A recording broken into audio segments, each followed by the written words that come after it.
Story 2. Our new place in Alabama.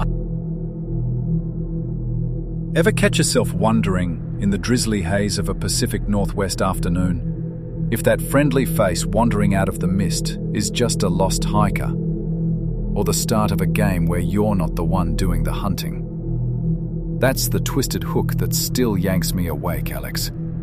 A lanky 15-year-old from the rainy fringes of Olympia, Washington, when I replay that endless July weekend at my family's cabin on the edge of the Olympic Peninsula. What kicked off as a lazy basketball shoot-around with my crew morphed into a manhunt that dragged something dark out of the pines, turning our backyard playground into a trap we barely escaped. Our spot was one of those old logging homesteads Grandpa left us. 5 acres of overgrown meadow sloped up into a thicket of Douglas firs and cedars, the kind that swallows sound and spit it back warped. A sagging tool shed hunkered at the tree line, stuffed with rusty chainsaws and forgotten tarps, and a gravel drive snaked off to the county road, where blackberries choked the ditches. Summers there were our kingdom. Me, Tyler, my next-door neighbor and eternal trash talker, also 15. Jordan, the quiet strategist, same age, from the duplex down the block. And Sam, the wild card, 14, with a laugh that could cut fog. No cell service half the time, parents too buried in their remote work to care. So we'd claim the yard from dawn till the fireflies blinked out. That Saturday, the sky hung low and grey, spitting that fine mist that soaks you without you noticing. We'd been hooping on the portable rim Dad bolted to the garage eave. Nothing fancy, just a chain net rattling with every swish, until sweat and boredom had us sprawled in the wet grass, chugging Gatorade and debating Fortnite strats. That's when he materialized, like he'd stepped straight from one of those creepy pasta threads we binged on Discord. A kid, older, maybe 17, ambled up the drive from the woods, hands jammed in the pockets of a faded grey hoodie, despite the muggy 75 degrees. Tall and wiry, with hair the color of storm clouds flopping over one eye. Jeems cuffed like he didn't care about the mud.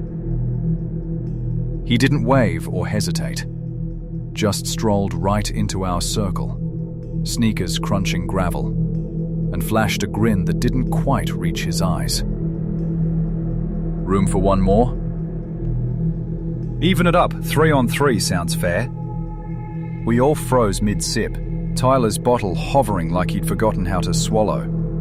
Jordan shot me a side-eye. Who the hell? I'd grown up on this ridge, knew every face from school bus routes to the gas station clerk. This guy? Ghost. You live around here? I finally managed, wiping grass off my shorts. He nodded casual, like we'd known him forever. Name's Blake. Yeah, couple miles up the old logging trail. Family's got a place tucked in the pines. Saw your hoop from the path, figured, why not? Tyler snorted, always the skeptic. Trail? That's just deer runs and poison oak. You sure you didn't beam down from Seattle? Blake just chuckled, low and easy, shrugging it off. Hike a lot, keeps the head clear. Something in his tone, too smooth like rehearsed, pricked at me. But Jordan was already bouncing the ball. Whatever, man, you play? Blake's eyes lit up. Better idea. Ditch the hoops. This yard's begging for manhunt. All those trees, the shed? Prime hunting grounds. We blinked. Manhunt. We'd played it 1,000,000 times. Tag's evil cousin, teams hunting hiders in the dark. But him knowing our turf? Red flag waving. But in that heat haze, it sounded epic. You're on! Sam whooped, fist pumping. But you're with the hunters first. Show us what you got. We divvied up. Blake, Jordan, and Tyler as the seekers, me, Sam, and... Wait, that left us short. Nah, it was uneven from the jump, but adrenaline overrode logic. Tyler towed the ball into the grass for the start signal, and we bolted. Sam veering for the first thicket, me ducking toward the shed's shadow. I didn't want the deep woods yet. That place had too many what-ifs after dark. The shed reeked of motor oil and mildew, door hanging crooked on one hinge.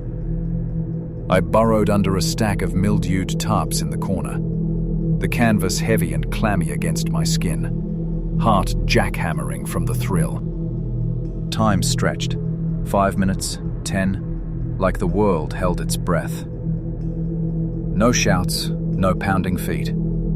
I cracked the edge of a tarp, peeking. Empty yard, mist curling like smoke. They bail already? Then the door groaned inward, slow as a horror flick, and the tarps flew. Jordan's face beaming down, triumphant. "Busted, Alex! Thought you were slick!" I groaned, scrambling out, brushing cobwebs from my hair. We trudged back to the base, the picnic table under the garage overhang, where Sam slunk in minutes later, leaves in his curls, swearing he'd outfoxed him in a hollow log. Jordan and Tyler looped back, high-fiving, but Blake? MIA. "Where's Hoodie Boy?" Tyler panted, scanning the tree line. Crickets. We waited, mist turning to proper drizzle, 10 minutes bleeding into 15. "Weird flex vanishing like that," Sam muttered, but Tyler waved it. Probably dipped back to his logging trail, some loner vibe. Game's still on without him. We shrugged it off, reset teams, but the yard felt emptier. Off. By dusk, with the sky bruising purple and burgers sizzling on the grill, Blake was ancient history.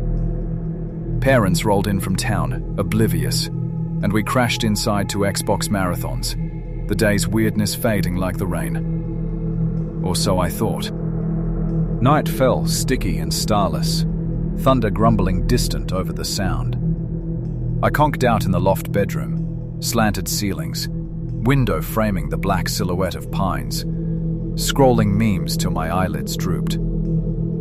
Around 1 a.m. it started. A soft pad outside the door, like bare feet on the creaky floorboards. Not Dad. He snored like a chainsaw through the wall. Not Mum, who padded in slippers. This was stealthy, deliberate, pausing right at the threshold. "Dad?" I croaked, voice cracking. Silence. My gut twisted. I bolted up, fumbling the phone's flashlight. Nothing in the hall but shadows. But then, the front door latch clicking shut, echoey and final, vibrating through the cabin like a warning shot. No way. I vaulted down the stairs 2 at a time, pounding on my parents' door till Dad lurched up, bleary-eyed in his boxers, Mum clutching a robe like armor. "Intruder! Someone's in the house!" I hissed, words tumbling. Dad didn't scoff. He was ex-army. Grabbed the 12-gauge from the closet without a word. "Stay behind me, kid." We swept the place like pros. Kitchen cabinets yanked open, basement stairs creaking under flashlight beams. Even the shed, door now mysteriously ajar. Zilch. No muddy prints, no snapped branches. Old house settling, Alex. Boards warp in the damp. Dad grunted, but his grip on the shotgun stayed white-knuckled till he double-bolted everything. Mum brewed chamomile nobody drank, and I bunked on their couch, staring at the ceiling beams till dawn etched grey light through the cracks. Come morning, over pancakes sticky with syrup, I spilled to the guys via group chat. Tyler, lol, Blake the ghost strikes? Probably a raccoon. Jordan, sketch, dude knew too much about the shed. Sam, the dramatic one, manhunt curse, next time we summon demons. They laughed it off at first, but when we reconvened that afternoon, rain holding till evening, Jordan admitted Blake creeped him. Guy barely talked, just watched. Like he was mapping us. We stuck to hoops, no woods. But the yard hummed wrong. eyes everywhere in the branches. Night 2 hit harder. 2:17 a.m. My phone's glow the only anchor, when the scratching started. Slow, deliberate scritch at the loft window, like nails raking glass, pausing to listen. Rain pattered outside, blurring the pane, but this was inside the storm, intimate. My throat closed. Every horror pod we'd devoured flashed, Slender Man, the Smiler. "Go away," I whispered. Ridiculous, but it ramped up, insistent, like testing the lock. Heart slamming, I cracked the blinds a hair, just a peek, and there, a silhouette, tall and blurred by mist, inches from the glass. Hood up, face a void, but those eyes, pale glints, locked on mine like spotlights. Not wind, not branches. Him. I yelped, flailing back, phone skittering across the floor. "Dad! Window! Someone's out there!" Chaos erupted. Dad thundering up with the gun, Mum flicking every light, me barricading the door with a chair. He burst onto the deck, rain sheeting off his shoulders, bellowing into the dark. "I see you, asshole! One more step and it's buckshot season! Get the hell off my land!" Thunder cracked overhead, masking any retreat. But when we scanned with beams, tree line, drive, shed, empty.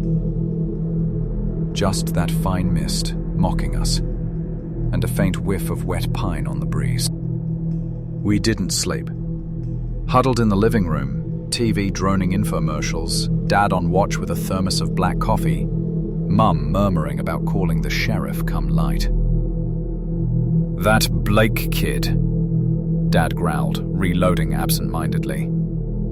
"If he shows his mug again, he's done. Cabins posted, no trespassers." I nodded, but doubt gnawed. Was it him? Some drifter off the highway, tweaking on God knows what. Or worse, a local ghost story we'd ignored. The Pine Stalker whispers from old-timers at the diner, snatching kids who played too deep. By breakfast, the rain had quit, sun punching weak through clouds. We packed the guys off early, Tyler's mum picking up with suspicious squints, and I spent the day boarding up that window, hammer shaking in my grip. Blake never resurfaced. No footprints in the mud, no hoodie in the lost and founds. But relics lingered. That morning, poking the grass by the loft eave, I unearthed a coil of frayed paracord, grimy, knotted like it had bound something once, half buried where no one sane would drop it. Dad burned it in the fire pit without a word. Years later, with high school diplomas gathering dust and Olympia feeling like a rain-soaked memory, I still hike those ridges solo. Shotgun in the truck, eyes on the tree line. Hear a twig snap wrong, or catch a grey flicker in the mist. I'm 15 again, pulse racing, replaying the manhunt. His too easy grin, the vanishing act, those unblinking stares. What was the end game with that cord, the watch, the scratch? Tie us up for a joyride? Or something sicker, a game where hiders don't get found. We never invited strangers after that. The yard's for hoops and fires now, boundaries ironclad. But the pines remember. They whisper it on windy nights. A reminder that out on the ridge, Manhunt's got a shadow player. And once he joins, good luck tagging out. Sarah and I had been together for what felt like forever. 12 years of dating, 4 of marriage, and we'd finally pulled the trigger on that forever home we'd been dreaming about since our first apartment crawl in grad school. We were both in our early 30s. Her a middle school teacher with a knack for wrangling rowdy tweens. Me grinding away as a project manager for a construction firm that built strip malls nobody needed. We'd saved like maniacs, scrimped on date nights, and skipped the big wedding to funnel everything into a down payment. The house we landed? A steal. a two-story craftsman on the edge of Dothan, Alabama, in this quiet pocket where the suburbs bleed into red dirt countryside. I won't drop the exact street. Call it paranoia after what went down. But it's the kind of spot where the neighbors wave from their porches and the biggest drama is whose pecan tree drops more nuts on the shared fence line. The yard was the clincher. Half-acre of lush Bermuda grass rolling straight into a dense wall of loblolly pines and underbrush that stretched back to who knows where. We pictured barbecues, a golden retriever pup chasing frisbees, maybe a couple kids turning it into a slip-and-slide war zone someday. "This is it," Sarah said when we toured it, her hand squeezing mine as we stood in the empty kitchen, sunlight slanting through the bay window. Our blank slate. Signed the papers on a crisp October morning, moved in by Halloween weekend. What could go wrong? The first few days were pure bliss, the kind of honeymoon phase you read about in real estate mags but never believe happens. We were both off for the long weekend, her school break, my comp time from a brutal site deadline, so we dove into unpacking like it was an Olympic event. Boxes everywhere, her color-coded labels, books in blue, kitchen in green, clashing with my haphazard stacks of tools and work boots. We laughed through it, blasting playlists of old country tunes, Johnny Cash crooning about walking the line while we scrubbed baseboards and hung curtains. The house creaked a bit, settling into our weight like an old friend, but nothing out of the ordinary. That backyard view? Magic at dawn. Mist curling off the grass like smoke from a hidden fire. We grilled ribeyes that Saturday night, feet up on the new Adirondacks we'd splurged on, toasting with cheap wine coolers as fireflies blinked in the gloaming. Sunday was lazy. Farmer's market run for fresh okra and heirloom tomatoes, then a nap on the living room rug, her head on my chest, the AC humming soft. By Monday morning, reality crept back. Alarms at 6 a.m. Her out the door by 7:15 for homeroom duty. Me suiting up for a site visit in Montgomery. I got home first around 4:30, tie loosened, shedding the day's dust in the shower. Sarah rolled in at 5:45, exhausted but glowing from a kid's breakthrough on fractions. Dinner was takeout from that barbecue joint downtown. Pulled pork sandwiches that dripped sauce on the coffee table we swore we'd refinish. We crashed early, around 9:30, tangled in fresh sheets that still smelled like the linen store. Lights out by 9:50. That's when the music started. It wasn't subtle, not at all. 1 minute, silence. Blessed, bone-deep quiet after the move's chaos. The next, a burst of sound from the backyard, tinny and warped, like an AM radio fighting static in a thunderstorm. Old music, too, the kind your grandparents might have danced to in some smoke-filled speakeasy. Sarah bolted upright first, her nails digging into my arm. "What the hell is that?" We locked eyes in the dark, her face pale in the sliver of moonlight sneaking through the blinds. The windows were shut tight against the fall chill, but the bass thrummed faint through the glass, vibrating the nightstand. I strained to place it. Big band swing, horns blaring triumphant, a woman's voice crooning lyrics about love and longing. Not party music, no thumping EDM or rowdy frat anthems. This was vintage, scratchy, like it was pulled from a 78 RPM record. The kind you hear in black and white movies about bootleggers and broken hearts. Our neighbors? Miles off, the houses on either side were set back on half-acre lots, screened by oaks and chain link. No way this was spillover from a backyard bash. "It's in our yard," I whispered, heart picking up tempo to match the clarinets. Sarah nodded, wide-eyed, clutching the duvet like a shield. We sat there frozen for what felt like hours but was probably 2 minutes. The song swelling and dipping, words half lost to distortion. Something about moonlight on the Wabash or whatever river it was. Then, as quick as it hit, it cut off mid-chorus. Dead air. Crickets reclaiming the night. I wasn't about to let some phantom DJ ruin our first real week. "Probably kids," I said, forcing a chuckle as I swung my legs over the bed. "Neighborhood welcome wagon with a boombox." Sarah wasn't buying it.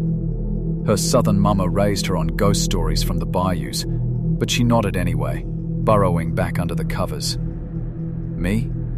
I grabbed my phone's flashlight and padded downstairs in socks, the wooden steps groaning underfoot. The kitchen slider overlooked the yard, a wall of glass we'd fallen for during the walkthrough. Flipped the switch by the door. Floodlights snapped on, bathing the grass in harsh yellow. Shadows pooling long under the pines. Empty. Chairs untouched, grill covered. That half-deflated soccer ball we'd bought for future imaginary kids, still wedged under the deck. Stepped out onto the patio, cool dew soaking my toes. Phone beam cutting swaths through the dark. The music? Gone. But its echo lingered in my head. That eerie cheer twisted wrong in the wrong context. Walked the perimeter, beam skimming the fence line. No footprints in the soft soil. No discarded cans or cigarette butts. Deeper in, toward the woods. The trees loomed thick, branches interlocking like bony fingers. Understory choked with kudzu vines that could hide a body. The song had come from there, I was sure. Faint directionality pulling east, away from the house. Called out soft. "Hello? Cut the crap, who's out here?" Nothing but leaves rustling in a breeze I couldn't feel. Back inside, I double-checked the locks. Deadbolts, chains, even the basement hatch in the utility room. Told Sarah it was nada. Probably a car radio drifting from the highway a mile off. She murmured agreement, but her grip on my hand was iron when we finally drifted off around midnight. Sleep came fitful. Dreams laced with horns and half-heard lyrics. Woke to my alarm at 6, groggy. The house bright with that diffused southern light filtering through the magnolias. Sarah was already up, brewing coffee, but her smile was tight. "You hear it too, right? Not just me losing it?" I pulled her into a hug, chin on her head. "Heard it, but it's nothing. We'll laugh about it next week." Work dragged. Site delays in Montgomery, a subcontractor bitching about rebar specs. But I texted her midday. "Motion lights on order. Amazon Prime, tomorrow." Home by 4:45, installed the bulbs before she pulled up, feeling like a hero with my toolkit spread on the driveway. Dinner was her famous shrimp and grits, eaten at the kitchen island while we scrolled Zillow for just-in-case backups, half joking about fleeing to a condo downtown. Bed by 10 again, earlier than usual, both of us wired from the adrenaline crash. Lights out at 10:15, her breathing even beside me. Peace held for maybe 18 minutes, then blast. Louder this time, no warm-up. Punching through the walls like a fist. Same vintage vibe but different track. A jaunty piano riff, vocals dipping into a whispery falsetto about tiptoeing through the tulips or some floral nonsense. Sarah and I jackknifed up together, gasping. "Not again," she hissed, voice breaking. This wasn't faint spillover. It rattled the window panes. The lyrics crystal despite the static. "Tiptoe through the window. By the window. That is where I'll be." Our bedroom overlooked the yard. Perfect vantage, if you dared look. I fumbled for the phone, Thumbed the flashlight, but Sarah grabbed my wrist. Don't. Just call someone. Her eyes were huge, reflecting the glow from the alarm clock. 10:33. Dread pulled cold in my gut. One night could have been a fluke, but twice? This was targeted. Peered through the blinds anyway, curtains drawn tight, but a gap showed the yard lit by moonlight, that damn grass glowing silver. And there, midway between patio and woods, a shape. Low to the ground, boxy, no bigger than a lunchbox. The music poured from it, tinny speaker maxed, distorting the high notes into screeches. "What is that?"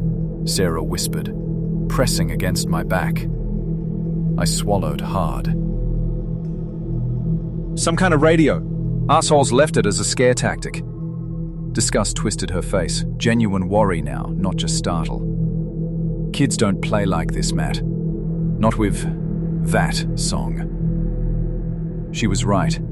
The tune had this undercurrent, innocent on the surface but cloying in the dark, like a lullaby sung by something with too many teeth. "Stay here. Lock the door behind me. I'll grab it and toss it over the fence." Macho mode engaged, the old man of the house reflex kicking in. Not just for her, but for us. For staking claim on this soil we'd bled for. Slipped on jeans and sneakers, grabbed the flashlight and a baseball bat from the closet, left over from college intramurals. Downstairs quiet, slider unlocked with a snick that echoed too loud. Floodlights auto-triggered as I stepped out. Yard bathed, pines looming black. The music swelled, that falsetto mocking. "Come tiptoe through the tulips with me." Heart thundering, I crossed the grass. Dew slick underfoot, bat loose in my grip. Up close it was a relic. Battered transistor radio, faux wood paneling cracked, antenna bent like it had been dropped from a height. No wires trailing, no remote. Standalone prank. Battery-powered menace. Thumbed the power knob. Silence crashed in, abrupt as a guillotine. Held it aloft toward the bedroom window. Triumphant yell. "Got your little gift, creeps! Try harder next time!" Sarah's silhouette framed in the glass, waving frantic now. Arms chopping the air, mouth open in a silent scream. "Matt, run! Behind you! People!" My stomach flipped inside out. The bat slipped from numb fingers as I spun, slow like in a nightmare. The woods, that impenetrable fringe 50 feet off, framed 3 figures. Spaced even, maybe 6 feet apart, shoulder to shoulder like a macabre picket line. Tall, indistinct in the shadows, facing dead on our way. No rush, no scatter, just standing, patient as statues. One shifted, a faint glint off what might have been glasses or a watch, but no features resolved.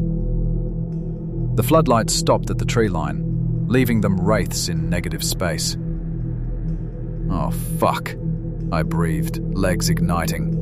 Dropped the radio, clattered useless on the grass, and sprinted, lungs burning, slider banging open behind me.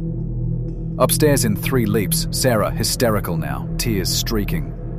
They were just there, watching.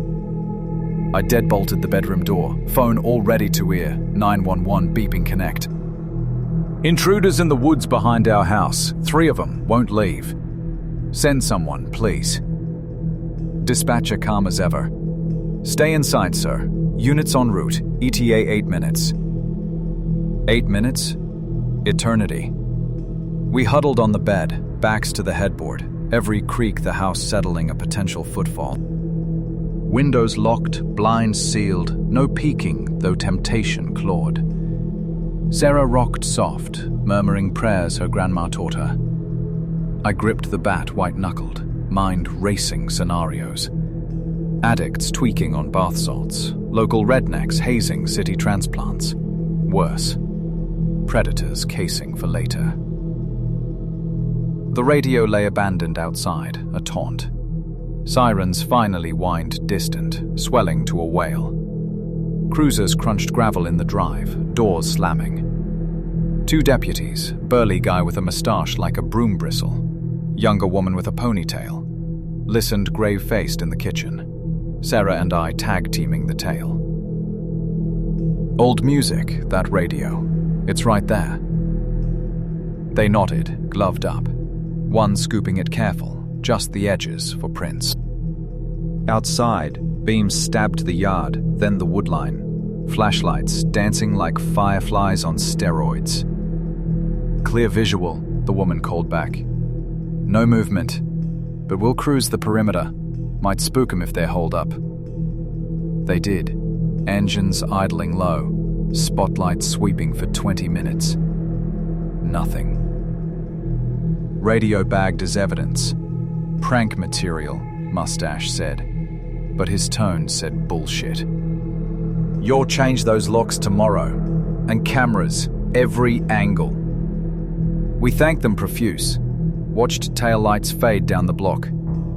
Door shut, vulnerability slammed home like a cold wave. Upstairs, Sarah curled fetal.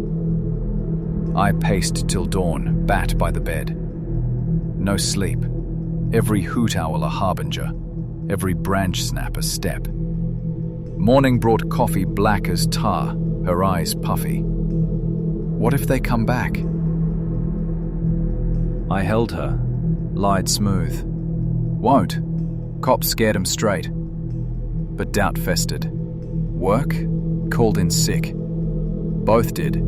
Spent the day fortifying. New deadbolts from the hardware depot. Motion cams wired to our phones. Even a Ring doorbell that chimed like Big Brother. Neighbors canvassed, gentle. Heard anything odd?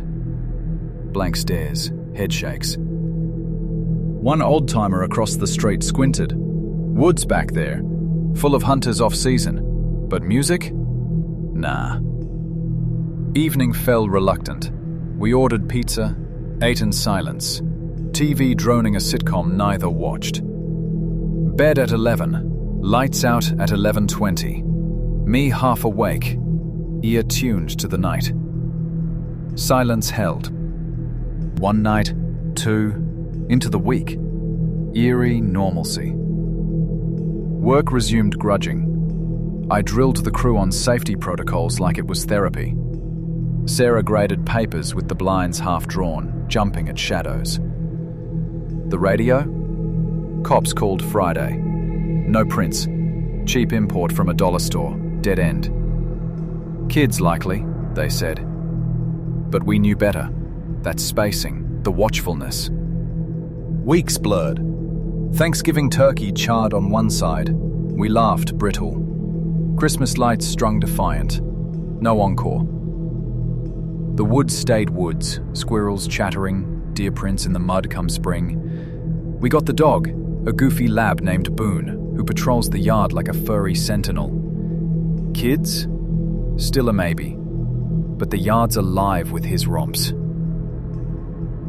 Yet some nights, wind sighing through the pines, I strain for that first brassy note. Sarah sleeps sound now, curled close. Me? I listen, and wonder if they're out there still, tiptoeing patient, waiting for the lights to dim.